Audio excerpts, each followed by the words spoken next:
Saya seorang ikhwan. Kalau laki-laki ikhwan, kalau perempuan akhwat. Dalam Islam jenis kelamin cuma ada dua, ikhwan dan akhwat. Tak ada wanwat.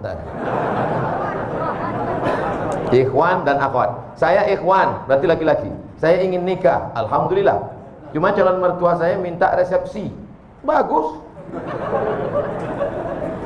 Ada seorang sahabat Nabi namanya Abdurrahman bin Auf. Siapa namanya?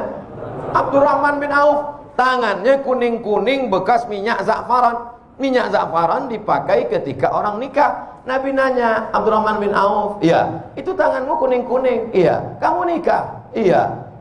Aulim walau bisyatin, potonglah kambing. Kenapa enggak buat resepsi? Calon mertua minta resepsi, bagus. Tapi harus megah. Wa na'udzubillah.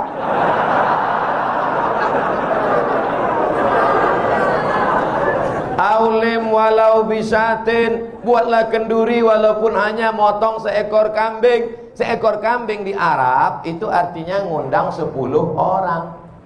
Karena di Arab itu kalau kambing 1 ekor itu 10 orang. Artinya buatlah kenduri, walimah, resepsi walaupun yang diundang hanya 10 orang, 1 ekor kambing. Karena di sana motong kambingnya. Di sana Mesir motong ayam itu cuma 2 kali potong. 1, 2, 1, 2. Ayam paling kecil 1/4.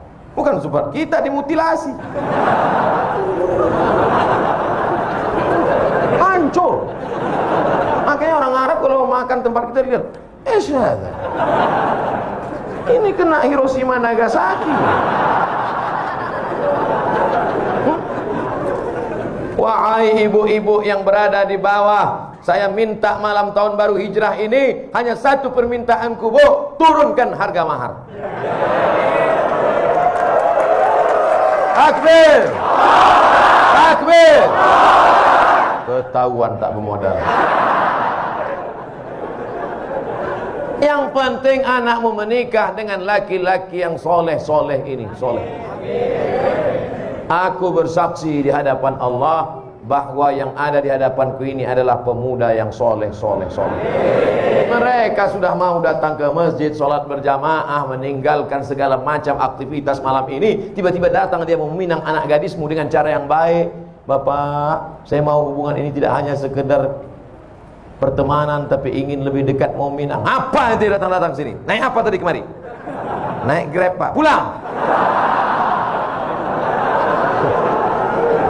Iyakunu fuqara. Kalau yang datang itu miskin, susah, yughnihimullah. Ada rezeki sendiri, ada rezeki berdua, ada rezeki bertiga, digabungkan Allah rezeki, dibukakannya pintu-pintu rezeki.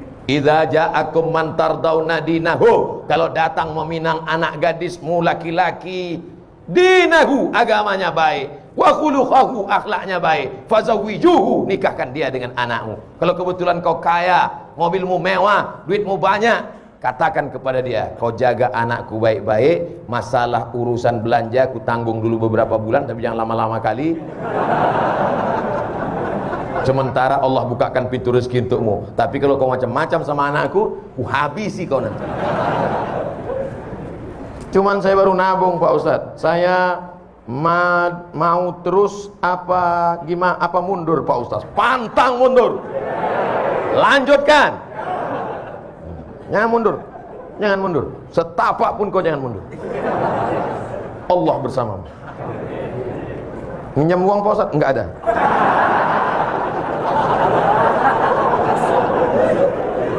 Ustadz, saya mau nanya, jika ibu saya menikah lagi dengan laki-laki lain, ayahnya udah meninggal, sekarang dia tinggal sama ibunya mau nikah lagi, kira-kira begitu, apakah saya harus menghormati dan menyayangi bapak baru saya seperti bapak kandung saya, sedangkan kakak-kakak saya melarang saya untuk mendekatinya? Di mana letak salahnya? Bapakmu yang baru itu rajin sholat berjamaah ke Jami' Al-Abrar, dia mendengarkan ceramah Ustadz Somad, dan dia pula orang yang baik, sopan santun. Kau tidak suka hanya karena dia bukan bapakmu, itu takdir Allah, itu ketetapan Allah. Kenapa kau tidak ridha menerimanya? Kecuali bapakmu yang baru itu sakau, pengedar narkoba, itu pun kau tak boleh benci, kau tetap baik sama dia. Tenang ya Pak, tenang. Kau pergi lapor ke BNN. Ini banyak sekarang anak-anak yang keliru. Setelah bapaknya meninggal, ibunya dibiarkannya sendiri, padahal ibunya perlu nafkah, perlu kasih sayang. Maka sampaikan kepada dia, "Mama, kalau mau menikah lagi, menikahlah. Biar kami susun tim fit and proper test." Begitu. Masukkan saya tim, nanti saya seleksi ayah kalian. Begitu juga sebaliknya. Ibu kalian meninggal, ayah kalian sebatang kara. Jangan kalian biarkan dia sendiri. Dia perlu ada yang memasak, ada yang merawat, ada yang menjaga dia. Bukan sekedar cuci laundry banyak. Kalau sekedar makan, rumah makan, restoran banyak, tapi dia perlu kasih sayang. Ini ada orang bapaknya ada sendiri, emaknya meninggal. Dia kasih tahu, "Papa, kalau mau pergi ke Surabaya, kakak ada. Kalau mau pergi ke Singapura, adik ada. Kalau mau ke Jakarta, saya ada. Kemana papa terbang, tak usah pikirkan." Kata bapaknya, "Kalian kemana aku terbang aja kalian pikirkan. Kemana aku hinggap tak kalian pikirkan." Saya ingin nanya, saya punya saudara. Di saat orang tua kami belum meninggal, sudah meninggalkan wasiat dalam warisan. Tapi sekarang setelah orang tua kami meninggal, saudara kami itu serakah, atau bisa dibilang ingin menguasai warisan yang telah diwariskan kepada saya. Bagaimana tanggapan Ustadz tentang kejadian ini? Lapor ke pengadilan agama. Di sana ada jurusita. Di sana ada formulirnya. Nama yang meninggal, isi. Ahli waris, isi. Sebutkan semua ahli waris. Lalu serahkan ke pengadilan. Nanti keluar, ini dapat sekian, istri dapat 1/8, karena ada anak dapat 1/4, anak laki-laki 2 kali bagian anak perempuan. Dulu ada wasiat tidak boleh lebih dari 1/3 harta. Maka tunjukkan sama dia, "Bang, kakak, brother, nih jatah saya. Kalau kau macam-macam, ku jebloskan kau ke penjara." Tentu tidak kasar begitu, lembut. "Abang, kau dari rahim yang sama dengan aku. Aku tak ingin menganiayamu. Aku buat laporan ini bukan karena aku dengki dan marah, tapi karena aku tak ingin kau makan haram." Keras sekali Pak Ustaz. "Aku tak ingin kau makan haram." Kalau ada kalian menuntut adik, abang, kakak, itu bukan berarti zalim, tapi menjaga dia, anaknya dan istrinya supaya jangan sampai makan haram. Bayangkan ini kalau didiamkan, dikuasainya harta warisan, tanah dikuasainya, kebun dikuasainya, angkot dikuasainya, makan haram dia, anaknya, cucunya, istrinya. Maka selamatkan saudara ini dengan cara menegakkan hukum warisan ke kantor pengadilan agama. Ada jurusita, disita nanti itu. Saya sudah setahun hijrah. Lalu belum lama ini saya bertemu kembali dan dengan mantan yang dulu pernah saya kenal. Berarti CLBK, cucian lama belum kering. Anak-anak ketawa macam paham.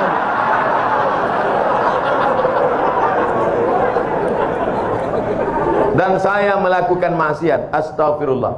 Dulu saat ini saya berusaha untuk kembali meningkatkan iman saya, tapi rasanya sangat berat ujiannya. Apakah saya termasuk munafik Pak Ustadz? Kau terjerumus dalam dosa, maka yang pertama dilakukan adalah taubat nasuha. Mandi taubat, salat sunat taubat, habis itu istighfar. Namin muslimin yudhinibu dzamban, kalau ada orang silap, khilaf, salah, terjerumus dalam dosa, summa yatahhar, mandi taubat. Summa yusalli rak'ataini, salat sunat taubat 2 rakaat. Summa yastaghfirullah, minta ampun kepada Allah. Astaghfirullah Rabbal baraya, astaghfirullah minal khataya. Setelah salat istighfar, lalu kemudian buka HP, cari nama dia, delete.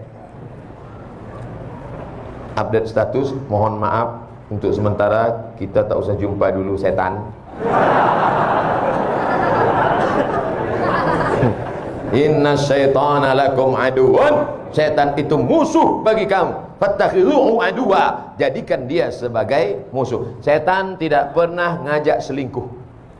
Pernah tak setan ngajak? Ayo selingkuh. Tidak. Setan mengajak dari langkah pertama, tukar nomor, kirim WA, ASL please. La tattabi'u khutuwatis syaitan. Jangan ikuti langkah-langkah setan, karena setan punya trik, punya tipuan-tipuan. Oleh sebab itu jaga. Adapun engkau, supaya jangan lagi kembali ke mantan, supaya cepatlah cari perempuan solehah, mudah-mudahan menikah tahun ini. Tanggal nggak penting, yang penting tahun. Karena banyak juga orang, kapan nikah? Bulan Mei Ustaz. Tanggalnya, tahunnya pun nggak pasti Ustaz. Sebelum berakhir 2019, mudah-mudahan yang sudah mau nikah, menikah. Azam, tekad, kuat, nikah, istikharah. Kamu kenapa belum juga nikah? Calon saya 2 Pak Ustaz. Sudah istikharah? Sudah Pak Ustaz. Terus mana yang kelihatan? Dua-duanya. Jadi belum putus istikharah. Kalau udah istikharah putus, tinggal 1. Yang lain itu tereliminasi. Apa hukum orang suka zina, mabuk, tapi suka sholat? Man sholatuhu lam tanhahu anil fahsya'i wal munkar. Siapa yang sholatnya tidak mencegah dirinya dari perbuatan keji dan mungkar, falam yazdad illa bu'dan, maka dia bukan makin dekat pada Allah, tapi makin jauh. Oleh sebab itu, kita mesti menjauhkan dari segala perbuatan ini. Tinggalkan. Buat komunitas pemuda hijrah, masyarakat remaja Masjid Jami Al-Abrar, berteman dengan orang-orang baik, ikut maulid, ikut pengajian, jangan lagi terjerumus pada perbuatan ini. Mudah-mudahan Allah membukakan pintu rezeki dan keberkahan. Bagaimana cara agar hijrah kita istiqomah? Pertama, an-nadamu fil qalbi, menyesal dalam hati. Wal iqraru bil lisani, diucapkan dengan lidah, astagfirullah. Wal amalu bil arkani, diamalkan dengan anggota tubuh, rajin sholat, rajin pengajian. Tapi saya Pak Ustadz masih tetap teringat-ingat, terbayang-bayang sama mantan. Hilangkan nomornya. Hadiah-hadiah yang dia kasih dulu dalam bentuk gelang, cincin, rantai, anting, buang semuanya. Karena kalau itu masih dilihat, teringat, terbayang, buang. Dulu dia kasih ada sendal Pak Ustadz, buang, ganti sendal baru. Dulu dia nggak ada ngasih duit Pak Ustadz, jangan. Tempat-tempat yang pernah dikunjungi bersama, kebun, mal, hindari. Segala yang mengingatkan dia, minta pada Allah, ya Allah, lumpuhkan otakku agar tidak mengingat dia kembali. Na'udzubillah, lumpuh betulan. Hilang semua hafalan-hafalan Quran. Supaya hanya berzikir. Walladzina idza fa'alu fa'ishatan, kalau ada terlintas di pikiran macam-macam, auzalamu anfusahum, kalau dia menganiaya dirinya, zakarullah, istighfar. Jadi yang pertama, taubat nasuha dengan syarat dan ketentuan berlaku. Yang kedua, menggabungkan diri dengan komunitas hijrah. Bapak-bapak yang sudah hijrah, komunitas. Anak-anak muda yang hijrah, komunitas. Anak-anak belum ada dosa lagi. Dan belum ada dosa, belum akil balik. Kalau mau ribut, ribut lah sekarang.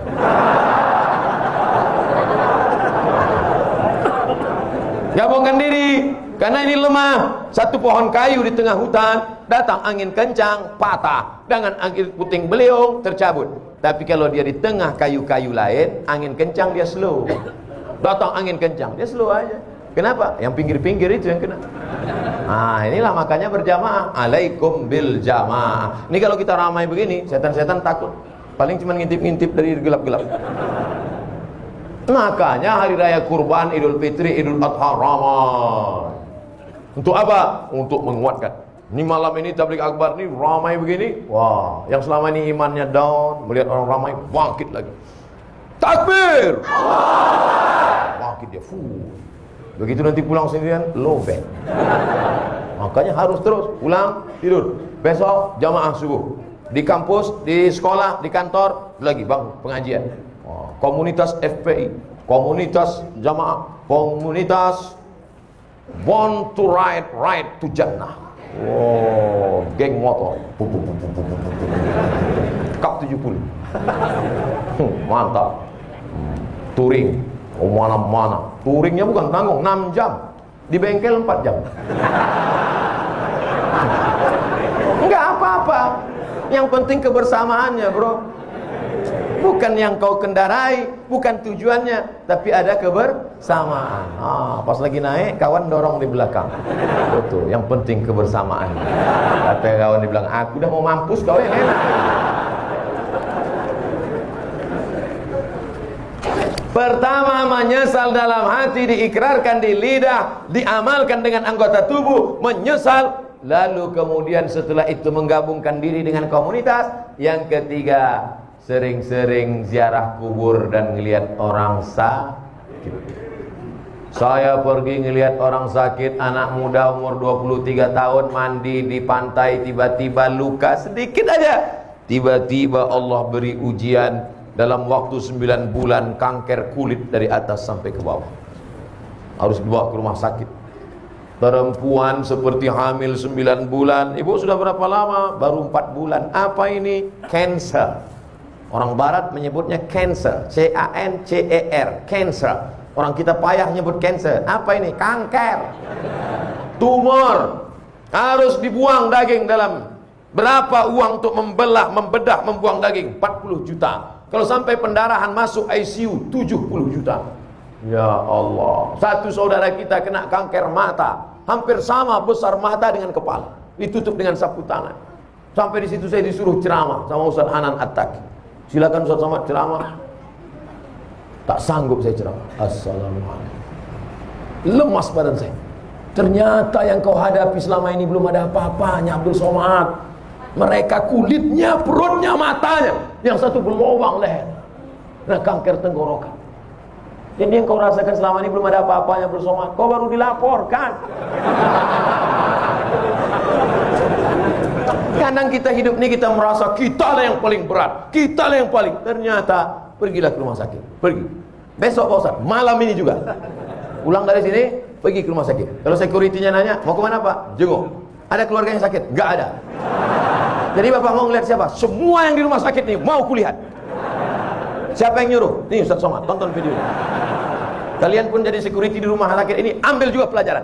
Ceramahi security itu malam ini. Hai security yang bekerja di rumah sakit, berapa banyak orang sakit yang kalian lihat? Kenapa tak pernah mengingatkan kalian kepada kematian? Hai dokter spesialis, kenapa gaji kalian tak kalian sedekahkan? Keluarkan duit, potong, upload, like and share. Saudara yang dimuliakan Allah Subhanahu wa taala, apa yang kita cari hidup yang singkat ini kalau bukan mempertahankan iman istiqomah dan amal soleh. Yang disampaikan Ustaz Abdul Somad malam ini hanya sekutil, hanya seupil, hanya segelintir, 0,1% dari kajian Islam. Makanya besok kalau ada kajian Habib, datang. Ada baca kitab, datang. Ada kajian Ustaz, datang. Jangan pikirkan Habib siapa, Ustaz siapa. Yang penting datang majelis ilmu. Datang, duduk, dengar, diam. Ngantuknya pun ibadah. Kalau ada kawan di sebelah, ente datang kok tidur. Tidur ini pun ibadah. Masya Allah, tabarakallah. Untuk mengharapkan keberkahan dari Allah Subhanahu wa taala, mari kita sama-sama berdoa dengan kemuliaan surat Al-Fatihah. A'udzu billahi minasy syaithanir rajim. Bismillahirrahmanirrahim. Alhamdulillahi rabbil alamin. Ar-Rahmanir Rahim. Maliki yaumiddin. Iyyaka na'budu wa iyyaka nasta'in. Ihdinas siratal mustaqim. Siratal ladzina an'amta 'alaihim ghairil maghdubi 'alaihim waladdallin. Amin. Allahumma salli ala sayyidina Muhammad wa ala ali sayyidina Muhammad. Allahumma inna natawassalu ilaika bijahi nabiyyika Muhammad sallallahu alaihi wasallam wa bisirril Fatihah. Kami memohon kepada Engkau dengan kemuliaan Nabi Muhammad dan kemuliaan surat Al-Fatihah, antu yassir lana umurana, mudahkan segala urusan kami ya Allah, umurat dunia wal akhirah, urusan dunia dan di akhirat ya Allah. Wa antu farriz kurubana, lepaskan kami dari segala masalah hidup dan mati ya Allah. Wa antaftah lana futuhal arifin, bukakan pintu hati kami untuk menerima ilmu dan mengamalkannya ya Allah. Allahumma faqihna fid din, dalamkan ilmu agama kami ya Allah. Wa 'allimna ta'wil ajarkan anak cucu kami pengetahuan agama yang benar ya Allah. Allahumma ja'al abna'ana wa banatina min huffazil Quran wal hafizat. Jadikan generasi muda kami menjadi para penghafal